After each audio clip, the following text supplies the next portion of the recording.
Hujambo msikilizaji na mtazamaji wangu, karibu tena kwenye Sato Bujiku, chaneli inayokuletea muhtasari wa filamu kali kwa Kiswahili kwa ufasaha na urahisi wa kuelewa. Basi kaa tayari. Filamu yetu ya leo inaanzia kwa hawa marafiki wawili. Mmoja anaitwa Gina na mwingine anaitwa Bella.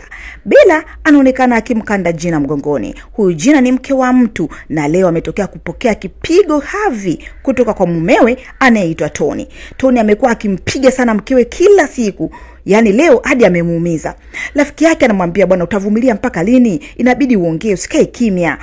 Anamshauri kwenda kushtaki, lakini Gina anakataa. Anasema hapana, mimi nitaondoka na kwenda mbali kabisa ambako huyu mjinga huyu hataniona tena wakati nasubiria talaka yangu. Basi Bella anamwambia pale, basi twende wote, lakini Gina anamwambia hapana, wewe una maisha yako hapa, una kazi yako, una maisha yako vizuri kabisa. Mimi sitaki uharibu maisha yako kwa ajili yangu. Kwa upande mwingine wanaonekana makaka wawili wakiwa kwenye gari. Mmoja anaitwa Wande na mwingine anaitwa Hapa. Huyu Wande ni bosi, ni mfanyabiashara na kampuni yake na ana pesa nyingi sana. Lakini ni kicheche balaa, yani ana wanawake kibao, wengine tayari ameshawazalisha na kila siku analala na demu mpya. Anapenda mademu kinoma noma. Sasa leo ametoka kulabata na Wande yuko njui kale wa kinoma noma. Anazungumzia erojili huko klabu. Anasema yani leo ilikuwa noma hatari. Hapa, hivi ulimuona yule demu mwenye ngambo? Kudadadeki. Demu anabongela msambwanda. Yaani, nilitamani kulingata ukulilamba. Sasa Hapa ambaye ni msaidizi wake hapendezewi kabisa na tabia ya bosi wake. Anamwangalia kisha anampa maji. Anamwambia hebu kunywa hayo maji yatakusaidia kukata pombe. Unajua kesho kazi ni nyingi sana. Tutakuwa busy siku nzima. Hivyo nataka hiyo pombe ikuishe mapema. Wande anakunywa maji kidogo kisha anamwambia Hapa, naomba nikuulize swali. Wewe mbona unaboa hivi?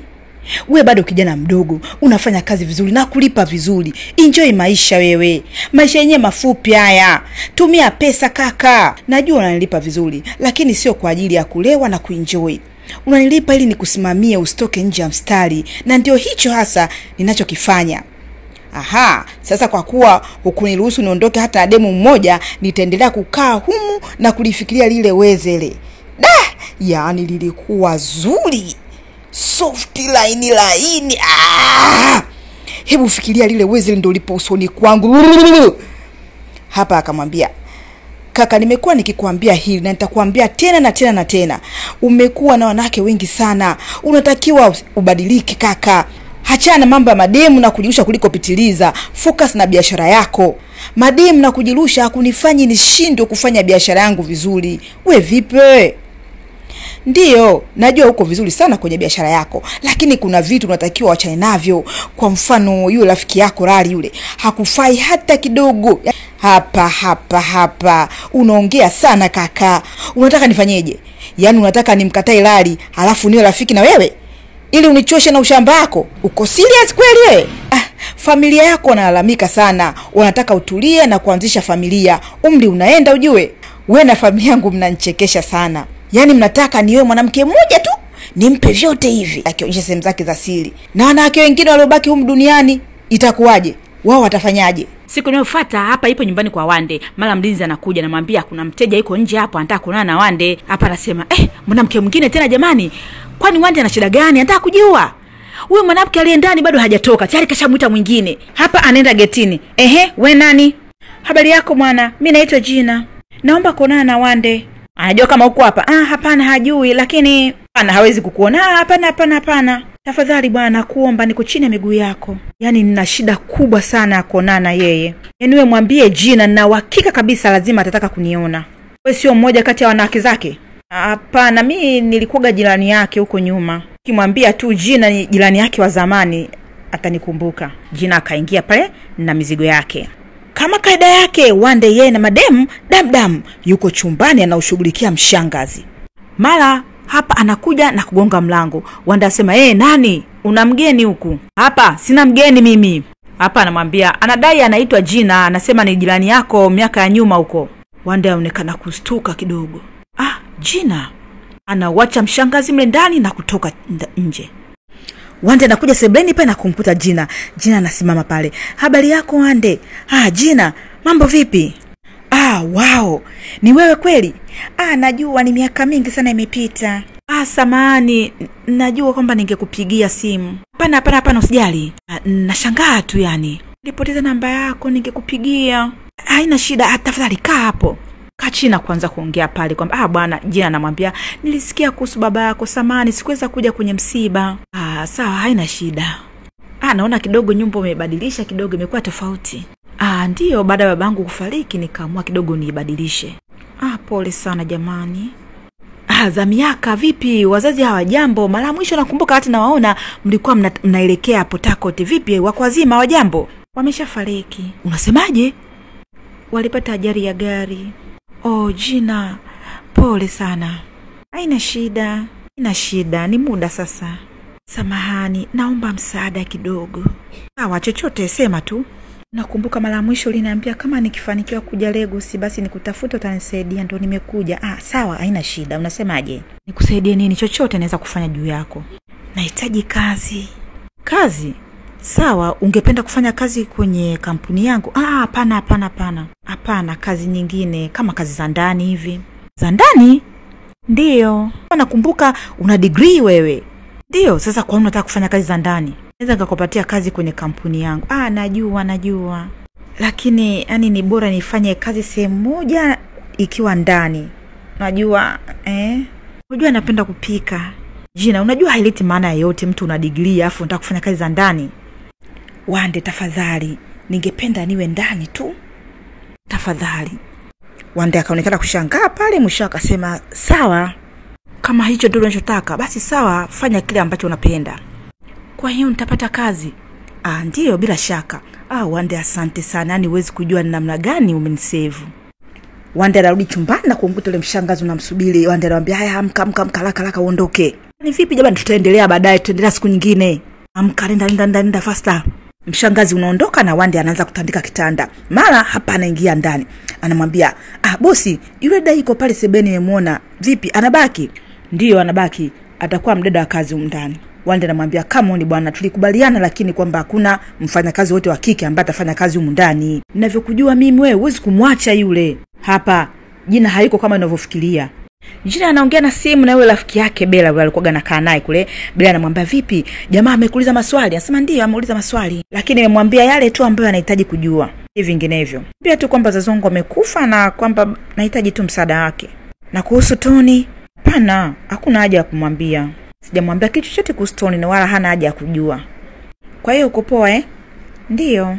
Uko poa kabisa kwa sababu Tony hawezi kunipata kabisa hapa. Hawezi kujua niliko."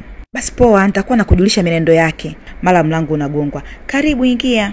Wande anaingia pale. "Vipi? Uendeleaje?" "Nimeingia tu kujulia hali." "Uko poa? Comfortable kabisa?" "Ndio." "Sawa.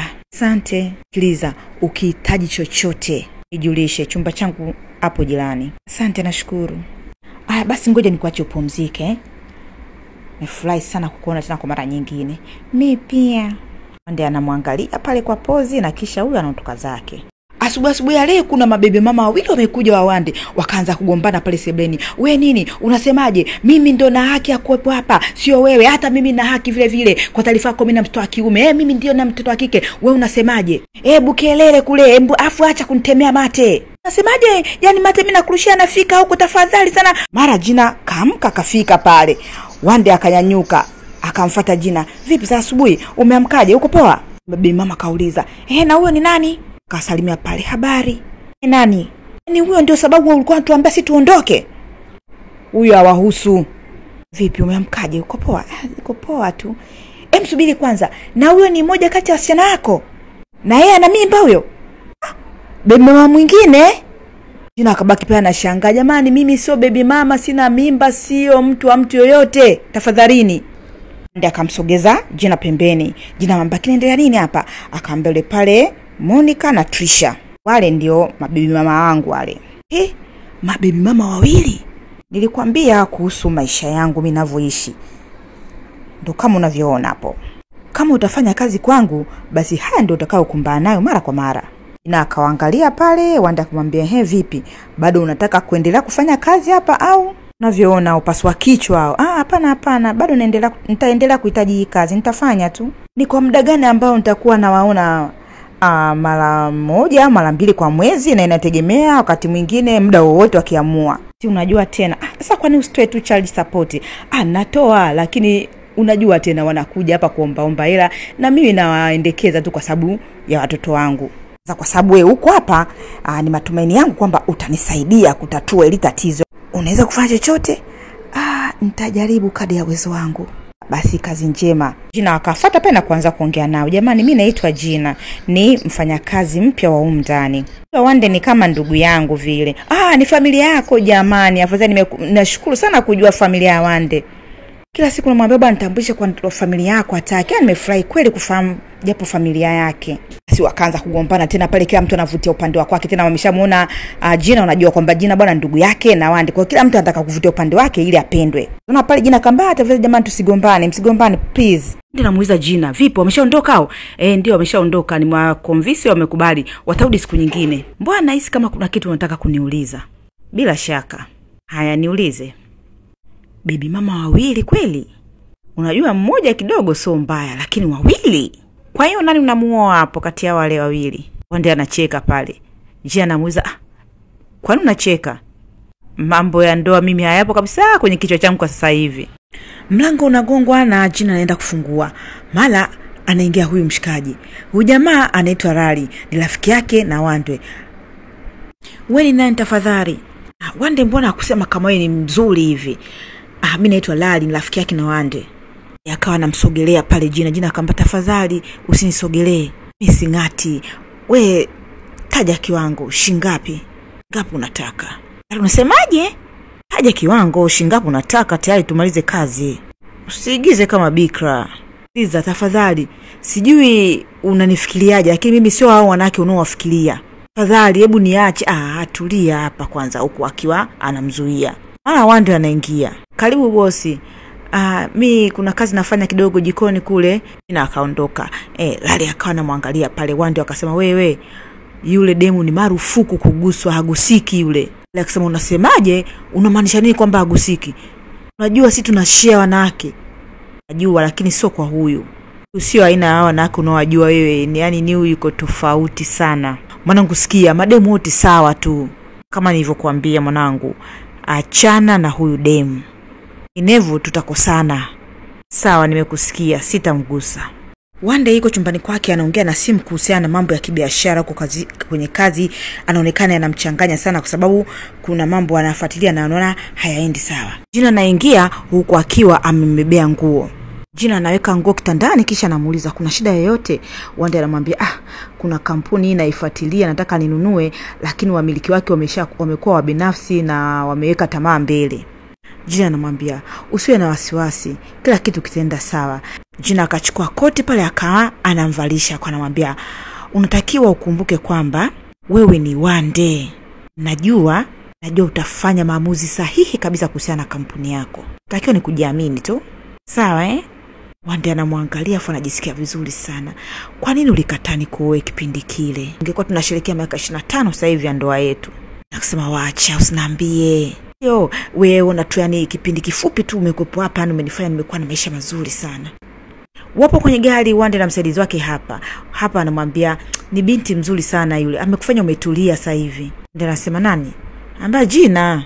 Hivi hii wiki ya 3 na kwenda mwezi sijakuona na mwanamke yeyote. Leta demu yote nyumbani pale. Wale baby mama wa Wande leo mmoja baada mmoja anakuja kwa kimpango wake. Wa kwanza akaja pale anakuja kujipendekeza kwa Jina. Bwana Jina mimi nimekuja, naomba nifanyie mpango kwa Wande anioe. Ushaona mimi najua binamu yake, basi mkonvinsi mwambie bwana mimi nafaa na nini, mimi nitakupa zawadi na hii zawadi ambayo nimeitoa sijui wapi Ulaya huko sijui nitakupa. Jina akakataa akasema mimi sitaki zawadi. Wewe ongea mwenyewe na Wande, akikubali atakuoa. Mimi kwa siku karibu na Wande kivu ninavyofikiria. Ndio mimi najua ni binamu yake hata kama binamu yake wa mbali, lakini bufanya mpango. Lakini Jina akakataa. Baadaye tena akaja wa pili. Naye hivyo, jamani, naomba nibembelezee kwa Wande ili anioe, awe mume wangu niwe mke wake. Jamani, mimi nampenda sana, nimezaa naye sijui na nini. Jina akasema mimi siwezi, wewe ongea naye mwenyewe Wande ili akuoe. Nitakupa hela jamani, nataka kama kumtumia muamala pale. Jina akawa amekataa. Baada ya muda mrefu ule Wande amekumbuka mambo yake, yupo na mrembo chumbani. Lakini Wande anaonekana hayupo kabisa kiakili pale. Demu anamwambia, "Mbona unaonekana kama haupo kiakili? Kama hutaki vile au nini?" Au kwa ajili ya yule demu ambaye yuko nyumbani kwako pale? Nimekwambia yule ni rafiki yangu tu. Sawa. Lakini kama rafiki yako, mbona tangu amekuja nyumbani kwako umebadilika kabisa? Hebu tuachane kuongea kuhusu yeye. Sawa? Wewe tufanye kicho tuleta hapa. Mara demu kazingua pale, Wande akamwambia, sikiliza, mimi nisha katika steam kwanza sasa hivi. Wande na Gina wako mezani nakula. Gina anamwambia Wande, mabibi mama zako walikuja leo, wakawataka kunipa rushwa ili nikushawishi waoe. Kwa hiyo niko hapa kukushawishi sasa. Ni yupi kati yao unataka kumuoa? Wande akasema, ninayemtaka yuko hapa amekaa mbele yangu. Gina akacheka pale. Unajua wanawake zako wanajua kwamba mimi na wewe ni ndugu? Unajua ni ndugu kabisa. Wande anaingia chumbani na kumkuta Gina ametoka kuoga. Gina anamwambia, sijakusikia wakati tunaingia. Wande anamwambia, nimegonga nikaona kimya ndio nikaamua kuingia. Nilikuwa nafikiria kama ungependa kunijoin kutazama movie.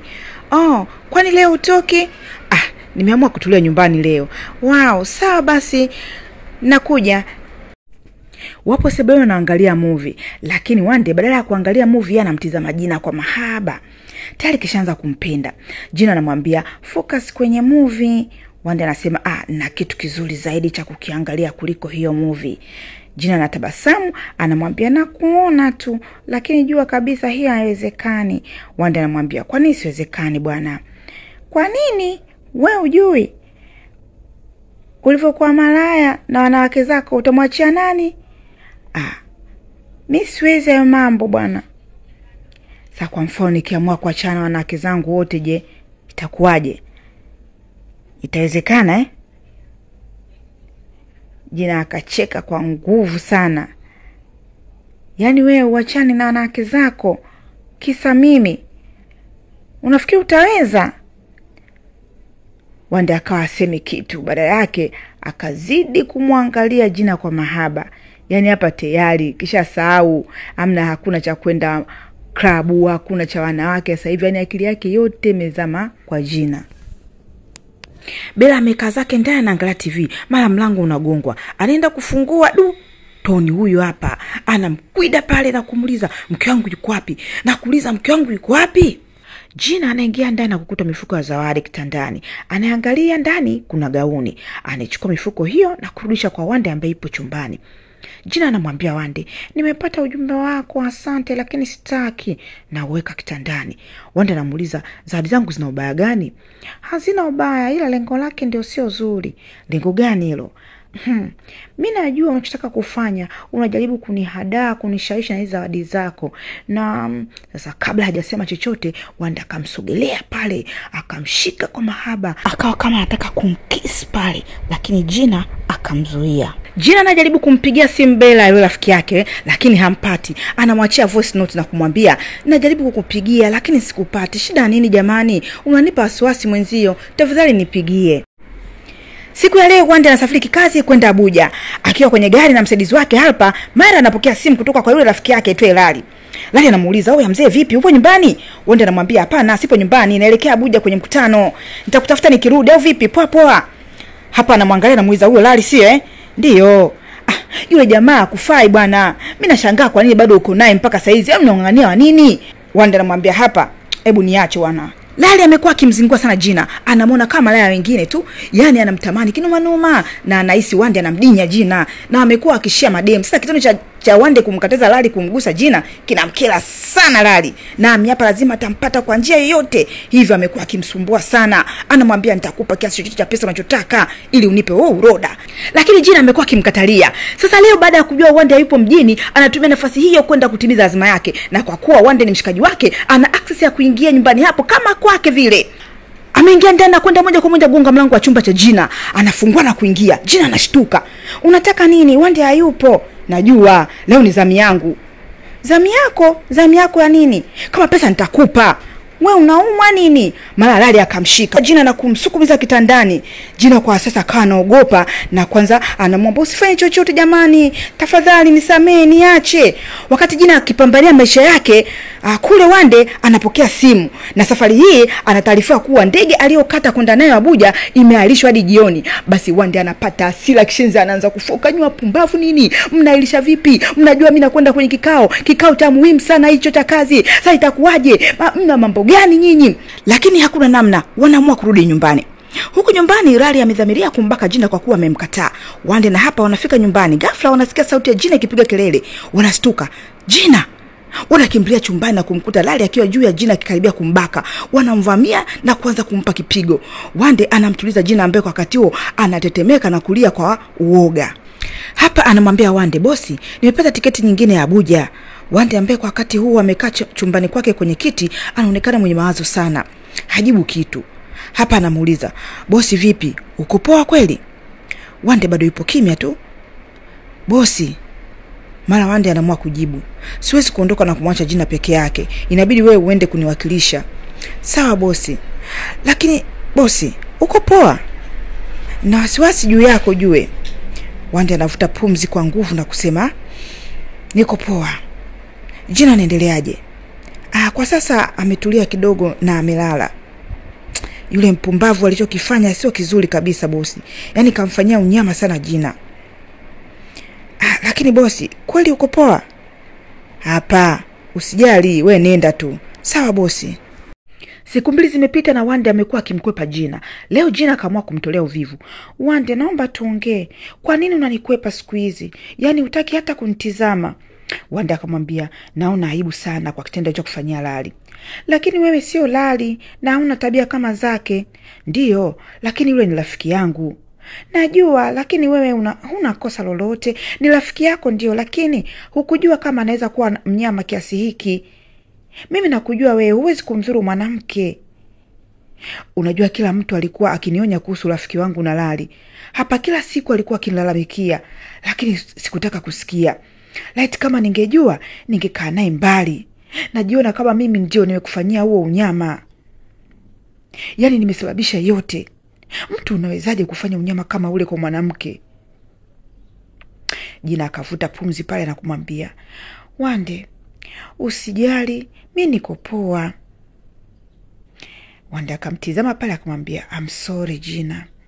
Nisamehe. Kisha wakatizamana kwa mahaba na kukumbatiana. Asubuhi leo Wande ameamka na furaha sana, anamwandalia Gina breakfast.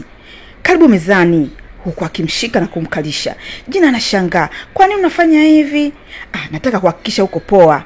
Mimi niko poa, huku akitaka kunyanyuka mezani. Lakini Wande anamsihi, tafadhali kaa na ule.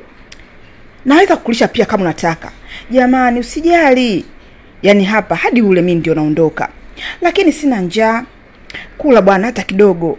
Unajua nimeandaa hiki chakula kwa mahaba yote yani. Wande anamwambia Gina sababu ya kwa nini hataki kuoa. Anamwambia kwamba mama yake alikuwa akimsaliti sana baba yake. Haikuwa siri, kila mtu alikuwa anajua. Na mama wala hakujali. Na aliolewa tu na baba kwa sababu alikuwa na pesa. Ila baba yeye ndo alimpenda sana mama. Akampa uhuru uliopitiliza. Hasa kutokana na tabia za mama, kila mtu alimwambia baba achana naye huyo, lakini baba hakumwacha. Aliamini labda kuna siku moja mama angebadilika, lakini haikuwa hivyo. Mama alizidi kumuumiza baba. Nakumbuka kuna siku nilimwona baba na ushujaa wake wote akiangua kilio kwa ajili ya mama. Kila siku mama alikuwa anarudi usiku wa manane amelewa na baba alikuwa akimsubiri, na wakati mwingine mama alikuwa akirudishwa nyumbani na mabwana zake na baba anaona. Ilikuwa inaniumiza sana. Siku moja nilimwona baba usiku akiwa getini akimsubiri mama. Iliniumiza sana. Nikajiapiza kabisa kamwe sitaki kuwa kama baba yangu. Na sitakuja kuoa wala kumpa mwanamke yote uhuru uliopitiliza na mamlaka ya kunitawala. Na hadi yangu nimeitekeleza hadi leo. Mimi nawachukia sana watu ambao wanatembea na wake za watu. Nilikuwa nawachukia sana wale wanaume ambao walikuwa wanatembea na mamangu hali wakijua kabisa kwamba mamangu alikuwa ni mke wa mtu. Ndio maana mimi sitaki kabisa wake za watu, kwa sababu kia nikifanya hivyo nahisi vile ambavyo babangu alifanyiwa. Kwa hiyo sitaki kuwa na mke wa mtu hata kama ni mzuri kivipi na anavishawishi vipi, mimi sitaki. Mapenzi hayafai kabisa. Mapenzi ni ujinga na upumbavu. Yanaumiza, yanasononesha, yanakunyima raha, yanafanya unakuwa mjinga. Gina akamwambia hapana Wande, usiseme hivyo. Mapenzi sio ujinga. Mapenzi ni kitu kizuri sana. Kinakupa furaha ya moyo hasa ukimpata mtu sahihi. Pole kwa aliyotokea kwa wazazi wako, lakini haimaanishi kwamba na wewe utakuwa kama wao. Una uwezo wa kupenda kitofauti. Una uwezo wa kufanya ndoa yako ikafanikiwa na ikawa ya furaha na ukafurahia. Hapana, nimeshakata tamaa. Hapana Wande, usiseme hivyo. Usikate tamaa, bado muda unao. Basi Gina akamsogelea pale Wande na kumpiga kisi. Wande naye akageuka na wakaanza kubusiana. Piga mabusu mengi pale na mwishowe wakazagamuana. Na ukawa ndio mwanzo wa penzi lao. Hatimaye leo Bella amempigia simu Gina. Gina anapokea na kumwambia, mbona ulikuwa upatikani shoga yangu? Nilibiwa simu ndio nimenunua leo. Afadhali, maana niliogopa kweli, nikajua yule shetani yule labda kafanya kitu kibaya. Sikia mwanangu, nina ubuyu kama wote. Yaani mimi na Wande ni. Kabla Gina hajamaliza kusema, Bella akamwambia, wewe sikiliza, Tony karudi na anakutafuta kwa udi na uvumba. Alininyang'anya simu, akasoma message zote na nahisi anajua pa kukupata ni wapi. Nisamehe shoga yangu. Basi Gina akapagawa kinoma. Mara kwa nje anaonekana Tony akiwa anazunguka nyumbani kwa Wande. Hapa ambaye tayari ameshaona Wande amebadilika na kuacha tabia mbaya sababu ya Gina, anamwambia Wande, lini utamwambia Gina unampenda? Wande anazuga pale, na nikakwambia kwamba mimi nampenda. Kumbe umpendi? Gina na mimi ni watu wazima na kila mmoja anaenjoy company ya mwenzake na si vinginevyo. Kwa hiyo umpendi Sikia, Gina ni mwanamke wa kipekee sana. Kama unampenda mwambie kabla hujachelewa. Shauri yako. Wande na Gina wapo nyumbani wanapeana mahaba moto. Mara wale mabebi mama zake na Wande wanaingia ndani na kuwakuta wakipeana mahaba. Wanashangaa pale. Nini kinaendelea hapa? Wande, yani unamkisi ndugu yako? Sio ndugu yangu huyu. Najua ni binamu yako labda wa mbali. Mimi sio binamu yake. Gina anajibu hapo. Najua wewe ni mbwa, lakini sikujua kama unaweza kuwa malaya kiasi cha kulala na ndugu yako. Mmoja kati ya wale mabebi mama anasema. Basi wakaanza kutoa maneno ya kashfa pale. Wakaanza kumtukana Wande na Gina wakiwaita malaya wasio na aibu. Maneno mengi akawatoka pale. Mwisho Wande akaona isiwe shida, akawatolea uvivu. Akawaambia, nyie msikia, kuanzia leo ni marufuku kuja nyumbani kwangu bila taarifa. Kuhusu huduma za watoto na kila kitu nitakuwa mnaonana na hapa ofisini kwangu. Mimi nawapenda ndio watoto wangu na nitaendelea kuwahudumia, lakini sitaki mtu akanyage nyumbani kwangu hapa. Una shida ya pesa, sio mtoto kafanya nini ofisini? Unakutana hapa atakutimizia haja zako. Mambo ya kuja nyumbani kwangu na kunisumbua sitaki. Nataka uhuru na mwanamke wangu. Basi macho yakatoka pale wale mabebi mama. Hawakuamini kabisa ni kama Wande anaweza akasema vile. Unatania wewe. Huwezi ukafanya hivyo. Sasa mtu asubutu kufanya huo ujinga afu aone nitakata huduma zote. Pumbavu. Haya toka ndani kwangu. Baada ya Wande kuwakomesha mabebi mama zake kuja nyumbani kwake bila taarifa, Wande anaongea mwenyewe. Yaani najisikia vizuri kweli, ni kama vile nimeshusha mzigo mzito mabegani mwangu. Mara Gina anaingia akiwa na juisi. Afadhali wale wajinga wameondoka. Wande anasema. Anachukua glasi ya juisi na kusema, asante baby. Gina anamwambia, kuna kitu nataka nikuambie Wande. Kabla hajasema chochote, mara mlinzi anaingia ndani na kusema, madam, kuna mtu anakuulizia, anasema na mzigo wako. Nani huyo? Mara Tony anaingia. Ni mimi hapa. Gina anashtuka, anapigwa na butwa na kusimama. Habari yako Gina? Za siku. Bila shaka wewe ndio Wande. Wande anasimama pale. Mimi naitwa Tony bwana. Mume wake na Gina. Wande anarudisha haraka mkono wake, anazidi kushangaa. Inaonekana hujamwambia Yaani wanawake bwana siku zote hamna akili. Sikia, nakupa saa moja tu uje mwenyewe kuniona. Nipo Sipaki hoteli. Tuna mambo mengi sana ya kudiskasi. Usiniweke. Unanijua mimi wewe.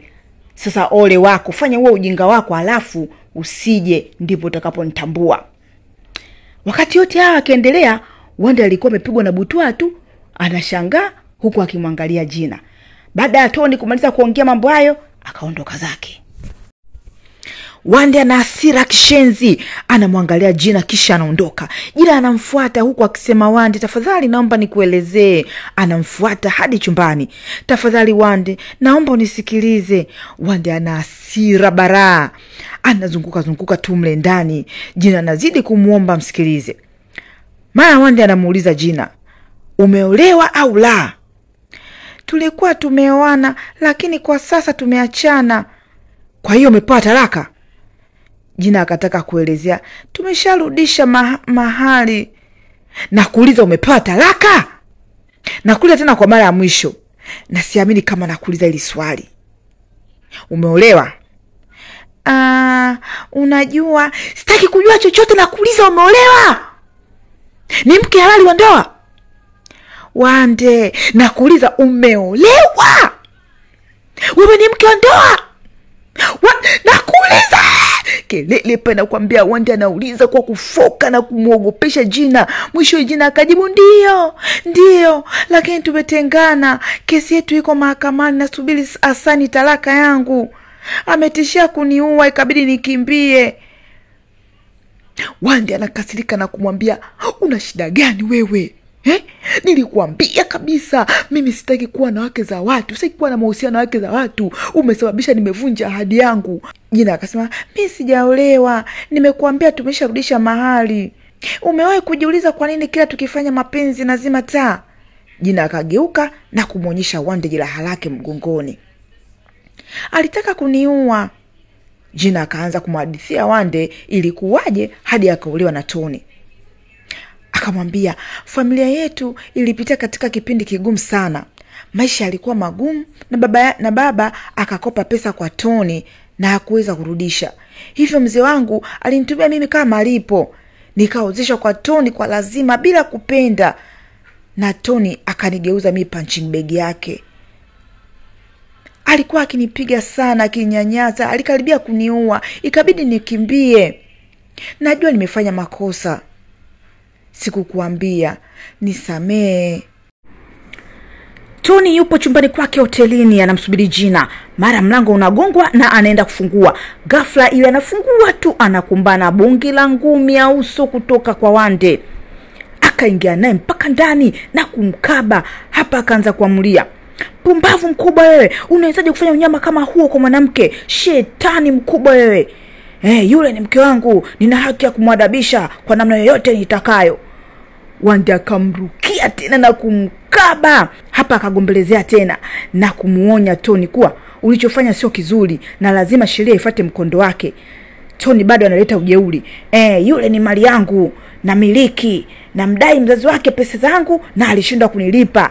Nilimchukua kama malipo yangu. Wande akamwambia, shilingi ngapi unadai?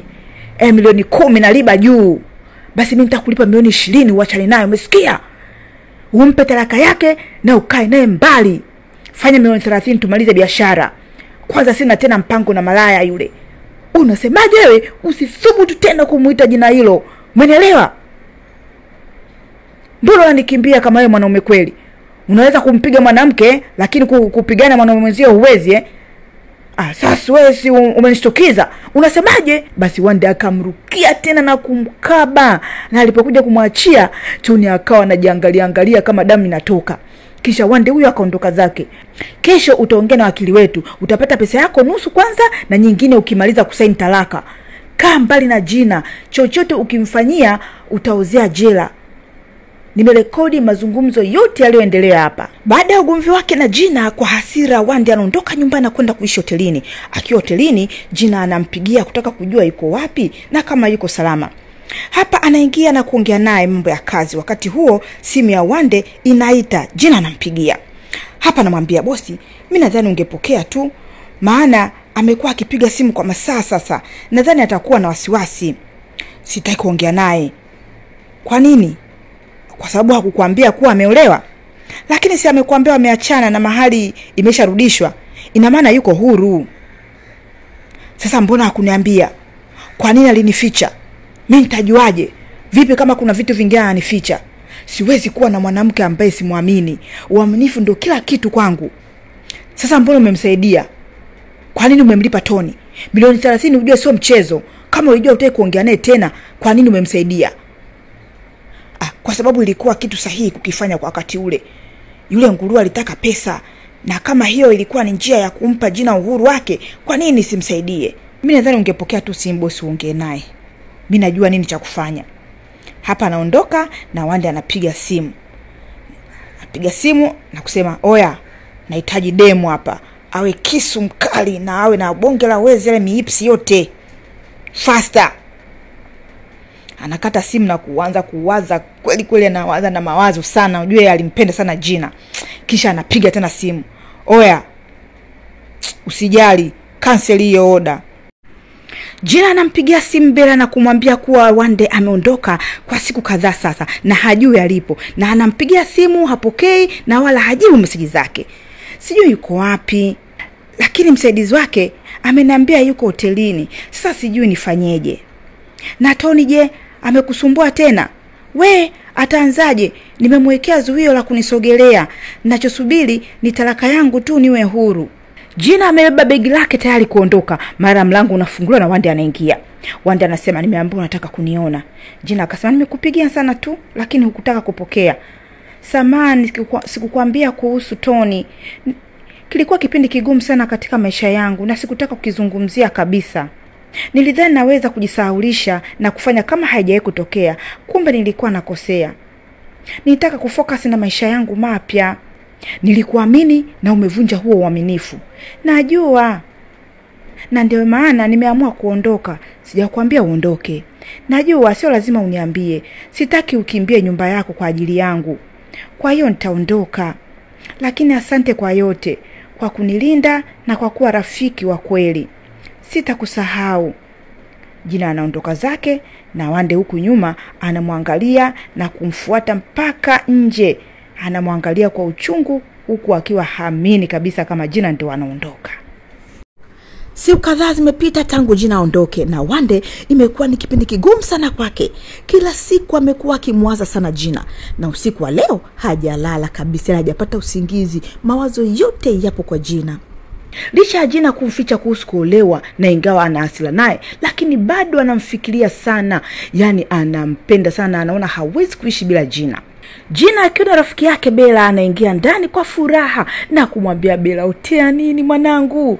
Nini? Huwezi kuamini, nipo huru. We, unasema kweli? Ndiyo, yani Tony ameshanipa talaka yangu, amesign form na amenipa talaka yangu. Jamani, hongera, nimefurahi kweli. Basi pale wanakumbatiana. Hapa yupo nyumbani kwa Wande anamsubiri ili waende ofisini. Wande tangu jana hajalala kabisa, anaamka na kwenda sebuleni. Hapa anamuona anashangaa. Bosi, hujavaa hadi muda huu? Tunachelewa kwenye kikao. Wande anashusha pumzi za nguvu na kusema, sina raha kabisa. Yani miaka kadhaa nyuma nilimwacha akaondoka zake. Safari hii siwezi kurudia makosa hayo. Ni muda wa kwenda kumchukua mwanamke wangu. Naenda zangu Port Harcourt. Hayo ndio maneno sasa bosi. Hapa nafurahi na kumwambia, nenda kamchukue mwanamke wako. Kuhusu kikao mimi nitakava kila kitu, wala usijali bosi. Wande amefika nyumbani kwa Gina. Gina anashangaa na kumuuliza, umefuata nini hapa? Nimekuja kukufuata. Kunifuata? Kwa ajili ya nini? Nakupenda sana Gina. Gina akamwangalia akamwambia, mimi pia nakupenda, lakini hatuwezi kuwa pamoja kwa sababu tunaishi katika dunia mbili tofauti. Unachoamini wewe sio ninachoamini mimi. Mimi naamini katika ndoa, kupata watoto, kuwa na majukumu ya familia. Wewe uamini hivyo. Kwa hiyo hatuwezi kuwa pamoja. Wanda akaona isiwe shida, akapiga magoti na kusema, sikiliza Gina, mimi pia naamini hivyo hivyo. Hii miezi michache tulioishi pamoja, nimewaza kwa makini sana kuhusu nini ninahitaji katika maisha yangu. Na nimegundua nini wewe ndio unakuhitaji. Gina, tafadhali. Gina akatabasamu pale.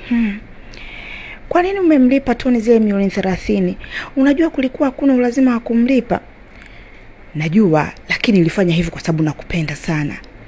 Na siku zote wewe ndio umekuwa mwanamke niliyempenda na ni mwanamke wa maisha yangu. Siku zote wewe ndio umekuwa moyoni mwangu. Gina, nakupenda sana. Will you marry me? Basi Gina akatabasamu pale na kuambia, yule rafiki yake Bella alikuwa anashadadia kwa furaha. Basi Gina akamwangalia kisha akamwambia Wande, ndiyo, nimekubali. Akatoa mkono wake na Wande akamvisha pete ya uchumba na wakakumbatiana, wakabusiana kwa furaha. Na huo ndio mwisho wa filamu yetu ya leo.